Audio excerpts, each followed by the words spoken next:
नमस्ते दोस्तों, मैं रमेश मेहता। हमारी कहानी में आप सबका स्वागत है। आप मेरे वीडियो चैनल हर टाइम देखते हो, इसके लिए बहुत बहुत धन्यवाद चाहता हूँ। नहीं देखी होगे तो फिर देखना। हर एक टाइम मैं एक अच्छी स्टोरी देता हूँ। आप मेरी इस चैनल को लाइक कीजिए और सब्सक्राइब ज़रूर कीजिएगा। दोस्तों, आज मैं जो कहानी लेके आया हूँ वो है नीच और ऊंच की पहचान कैसे होती है, ये बताना ज़रूरी है। दोस्तों, हम अच्छे पढ़े लिखे लोग भी कभी कभी अपनी गरिमा को भूल जाते हैं। तो आज ये कहानी सुनने के बाद आपको पता चलेगा नीचा कौन होता है और ऊंचा कौन होता है। चलिए शुरुआत करते हैं कहानी की।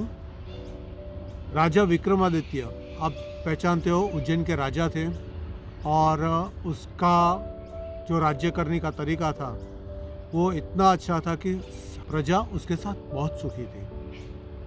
उसके नवरत्न थे जो उसकी जो राज्य करने की पैटर्न्स अकबर बादशाह ने उठाई थी। दोस्तों, चलो शुरुआत करते हैं। राजा विक्रमादित्य हमेशा अपना वेश बदल के प्रजा के सुख दुख जानने के लिए वो निकल जाते थे। एक बार वो नगर से कुछ बाहर आ गए और दूसरे बाजू के नगर में चले गए। वो नगर भी उसका ही था, मगर वो ज़्यादा उसकी जान पहचान नहीं थी उस रोड पे। वहाँ उसने देखा कि चलो मेरे को यहाँ जाना है, कहीं जाने का था, तो किसी को पूछ के जाते हैं। वहाँ रास्ता मन नहीं मालूम था, तो थोड़ा आगे देखा तो एक हवलदार खड़ा था। तो हवलदार के पास जाकर पूछा कि भैया मुझे यहाँ जाना है, आप मुझे ज़रा रास्ता बताएंगे? तो उस हवलदार ने अकड़ करते हुए बताया, अरे मूर्ख हो, मेरे पास समय कहाँ है, आप और किसी को पूछिए, आप देखते नहीं मैं हवलदार हूँ। वो राजा बोला कि ठीक है भैया, आप हवलदार हो, मगर क्या मैं आपको रास्ता नहीं पूछ सकता? आपको रास्ता बताने में क्या हर्ज है? फिर राजा ने पूछा, अरे भैया आप किस पद पे हो? तो उसने बताया, अरे आप मेरे गणवेश से नहीं पता है, पहचान सकते हैं मैं कौन हूँ? अच्छा, आप शायद सिपाही हो। अरे नहीं, मैं सिपाही नहीं हूँ। तो क्या नायक हो? अरे नहीं भैया, ना मैं नायक भी नहीं हूँ। हाँ, अभी मैं समझ गया, आप हवलदार हो। हाँ, अभी तुमने सही पहचाना, मैं हवलदार हूँ। मगर आप कौन हो जो ये सब मुझे पूछ रहे हो? तो राजा ने बताया, मैं भी सरकारी आदमी हूँ। अच्छा, तुम सरकारी आदमी हो, बताओ आप कौन हो? आप भी सिपाही हो क्या? नहीं, मैं सिपाही नहीं हूँ, उससे ऊंचा पद है। तो आप नायक हो? नहीं, मैं नायक भी नहीं हूँ, उससे ऊंचा पद है। तो आप हवलदार हो? नहीं, उससे ऊंचा पद है। तो आप क्या दरोगा हो? नहीं, उससे ऊंचा पद है। अभी वो हवलदार थोड़ा सा घबरा गया।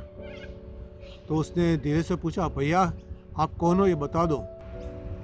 तो राजा ने बोला, मुझे पहचानो तो सही। तो आप कप्तान हो गए। अरे भैया, कप्तान नहीं, उससे भी ऊंचा है। उससे भी ऊंचा? तो आप क्या सूबेदार हो? नहीं, उससे ऊंचा। तो आप कोई मंत्री होगे? भैया मुझे माफ कर देना। नहीं, उससे भी ऊंचा। अभी वो हवलदार एकदम ताज्जुब हो गया। उसने गौर से देखने लगा, ये कौन है? अभी उसने पहचान लिया, ये तो राजा विक्रमादित्य है। वो एकदम गिड़गिड़ाने लगा, रोने लगा और उसके पैर पकड़ लिए। अरे मैंने आपको पहचाना नहीं, मुझे माफ़ कर दो, मैंने बहुत बड़ी भूल की। तो राजा ने बोला, भैया चिंता मत करो, आपने कोई भूल नहीं की। आपका जो पद है ना, उस हिसाब से तुमने अपनी पहचान बताई।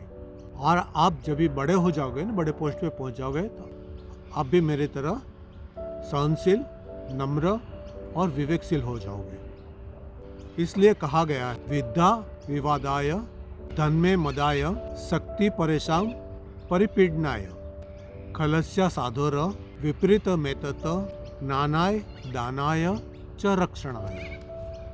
इसका अर्थ है कि दुष्ट व्यक्ति के पास विद्या होता है तो वो विवाद करता है। दुष्ट व्यक्ति के पास अगर ज्ञान है तो विवाद करता है। अगर दुष्ट व्यक्ति के पास धन है तो वो घमंड करता है। अगर दुष्ट व्यक्ति के पास शक्ति है तो वो दूसरे को परेशान करता है। और उसके विपरीत अगर साधु जैसा व्यक्ति हो तो धन है तो वो दान में डाल देता है। अगर ज्ञान है तो वो भी दान करता है और धन को सही तरीके से वापरता है। और अगर शक्ति है तो दूसरों की रक्षण करने के लिए वापरता है। दोस्तों, आप अभी समझ गए होंगे कि कौन नीचा होता है और कौन ऊंचा होता है। घमंड नहीं करना है, ज्ञान हमेशा बांटना है, शक्ति से दूसरों का रक्षण करना है, शक्ति का दुरुपयोग नहीं करना है। धन है तो वो भी सही दिशा में वापरना है। दोस्तों, अगर मेरी कहानी अच्छी लगी तो आप इसको शेयर कीजिए, लाइक कीजिए और दूसरों को भी बताइए। दूसरे के मोबाइल में डाल के उसको भी कहिए कि आप इसको लाइक कीजिए और सब्सक्राइब कीजिए। सब्सक्राइब करने से और लोगों को भी मैं बता पाऊँगा और आपके पास मेरी सारे जितनी भी कहानी है आज तक की, जो 50 कहानी है, वो सारी आपको मिल जाएगी। दोस्तों, फिर मिलेंगे अगले समय और एक कहानी के साथ। धन्यवाद। जय श्री कृष्ण, जय श्री राम, जय हनुमान, जय माता दी और भारत माता की जय।